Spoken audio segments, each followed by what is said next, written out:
देखिए 22 फरवरी 2025 को चांदी बाई नामक एक वृद्ध महिला जो कि ढोल बजाने का काम करती थी, उसको आखिरी बार देखा गया था।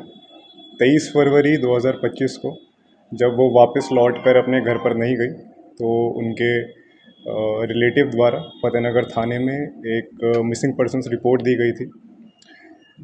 2 माह तक पुलिस ने छानबीन करी, परंतु कुछ इसमें फैक्ट नहीं सामने आने के उपरांत मार्फत सीओ ऑफिस के एक एफआईआर दर्ज करवाई गई थी शक के बिना पर, जब कुछ ऐसे फैक्ट सामने आए थे कि कोई सिल्वर वैन, मारुति वैन लेकर के कोई व्यक्ति आया था और उसके साथ चांदीबाई जा सकती है। इस कड़ी को पकड़ करके हमने आगे इन्वेस्टिगेशन स्टार्ट किया और काफ़ी साइंटिफिक एविडेंस जब हमने लिए, टेक्निकल एनालिसिस किया, तो ये निकल कर के आया कि जो सिल्वर वैन थी वो एक रमेश लोहार नाम के व्यक्ति की थी और आखिरी बार 22 फरवरी 2025 को रमेश लोहार के साथ ही चांदीबाई को देखा गया था। उसके बाद कुछ टेक्निकल एनालिसिस किया गया और चांदीबाई और रमेश लोहार की जो लोकेशन थी वो सेम जगह पर आने पर हमारी जो इन्वेस्टिगेशन थी वो रमेश लोहार पे केंद्रित हुई। उससे हमने साइंटिफिकली पूछताछ करी तो उसके बाद उसने कई खुलासे किए। उसने ये बताया कि वो दृश्यम मूवी से प्रभावित होकर के और क्राइम पेट्रोल जैसे जो सीरियल्स हैं उससे प्रभावित होकर के उसने 9 जनवरी को एक ये प्लान बनाया था। 9 जनवरी को रमेश लोहार के घर पे एक सामाजिक फंक्शन था जिसमें कि चांदीबाई ढोल बजाने गई थी और आम तौर पे चांदीबाई जब भी किसी ऐसे फंक्शन में जाती थी तो वो अपने गहने पहन के जाती थी। 9 जनवरी को जब रमेश लोहार ने चांदीबाई को देखा तो उसने रॉब करने का, उस लूट करने का और हत्या करने का प्लान बनाया। 22 फरवरी को रमेश लोहार ने करीबन 4 बजे चांदीबाई को फ़ोन करके अपने घर के पास रहने के लिए कहा और अपनी सिल्वर मारुति वैन ले जा करके चांदीबाई को उसने पिकअप किया। पिकअप करने के बाद करीबन 4 घंटे वो चांदीबाई को अपने वैन में लेकर के घूमा। वैन में लेकर के घूमने के बाद जब अंधेरा हो गया, अंधेरा होने के पश्चात फतेहनगर चुंडावत खेड़ी के पास जा कर के उसने लोहे के पाने से चांदीबाई के सर पे हमला किया।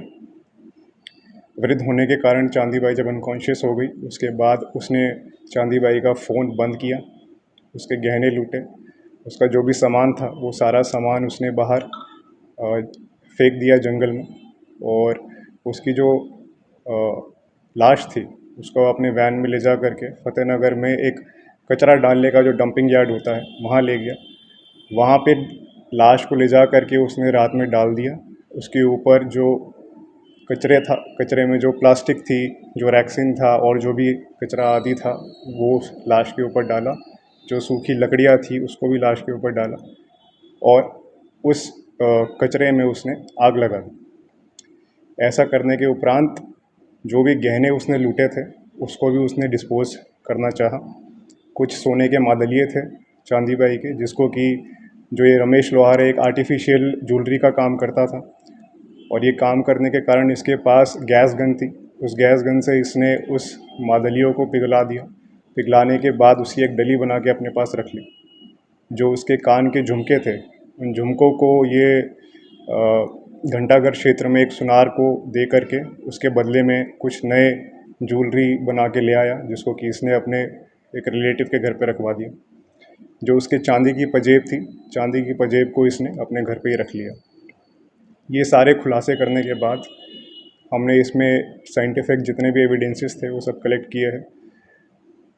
उस जगह पर जहाँ पे चांदीबाई को इसने जलाया था, अगले दिन आकर के जब इसने देखा कि लाश कुछ तो जल गई थी, कुछ उसके अवशेष बाकी थे, तो इसने उन सारे अवशेषों को डिसमेंटल किया।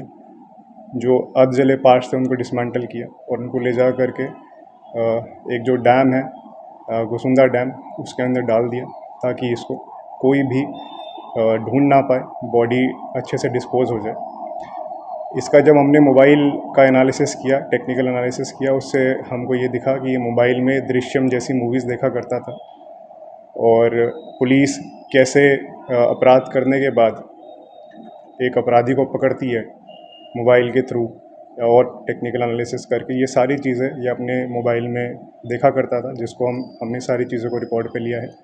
इसके साथ साथ जो इसके परिवारजन हैं उन्होंने भी बताया है कि रात में जब सब लोग सो जाते थे, ये सुबह 4-5 बजे तक क्राइम पेट्रोल और दृश्यम जैसी मूवीज़ देखता था, और उसी को देख करके पूछताछ में भी इसने हमें बताया था कि अगर लाश नहीं मिलेगी तो कोई केस नहीं बन सकता है, ऐसा इसने दृश्यम मूवी में देखा था।